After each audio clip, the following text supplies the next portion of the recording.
Provident fund అమ్మేశాడు, voluntary retirement పెట్టేశాడు, వచ్చిన డబ్బంతా కొడుక్కి ఇచ్చేశాడు. వాడు ఎంఎస్ చదువుకుంటానని అమెరికా వెళ్ళిపోయాడు. నాన్నగారు ప్లేస్మెంట్ వచ్చిందండి నాకు చదువుకుంటుండగానే అన్నాడు, మంచి ఉద్యోగంలో చేరిపోయానన్నాడు, మేడ కట్టేసుకున్నానన్నాడు, 2 కార్లు కొనేసుకున్నానన్నాడు. ఒరే ఒక్కసారి రారా అంటే మాత్రం నాన్నగారండి ఇప్పుడు సెలవు కుదరదండి, నేను వస్తానండి, స్కైప్ లో చూడండి నన్ను కావాలంటే అన్నాడు. ఎప్పుడో వస్తాడు వాడు, ఉన్నదంతా వాడికి ఇచ్చాడు. ఒరే నాకు ఇస్తావా అని అడుగుతాడా తండ్రి? అడగడు. ఆ పెంకుటింట్లో ఉంటున్నాడు.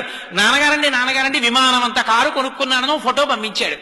అది చూసి ఈ పెద్ద ఆయన పెంకుటింట్లోంచి రోహిణీ కార్తెలో ఉత్తరీయ నెత్తి మీద వేసుకుని ఎదురింటికి వెళ్ళి తలుపు కొట్టి మా అబ్బాయి విమానం అంత కారు కొనుక్కున్నట్ట ఫోటో చూడండి అంటాడు. నువ్వు పెంకుటింట్లో ఉంటున్నావు కదరా అంటే, పోన్లేదురో ఎంతకాలం బతుకుతాను, మా అబ్బాయి సంతోషంగా ఉన్నాడుగా అంటాడు. కొడుకు యొక్క సంతోషాన్ని చూసి సంతోషించగలిగిన వాడు తండ్రి. తను సంతోషించి కొడుకు సంతోషించాలనడం అది తండ్రితనం అంటే.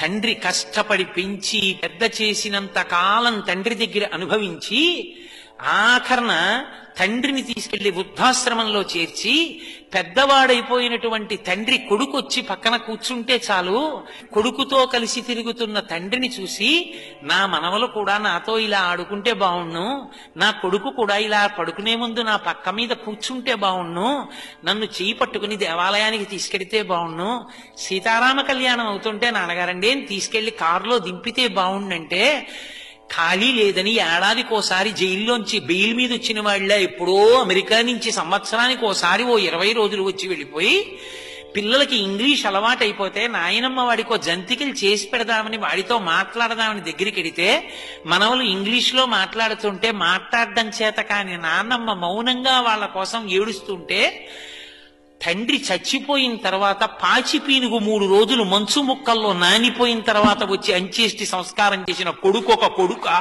వాడి సంపాదన ఒక సంపాదన. తండ్రి పక్కన కూర్చున్నవాడు తండ్రిని సంతోషపెట్టినవాడు కొడుకు.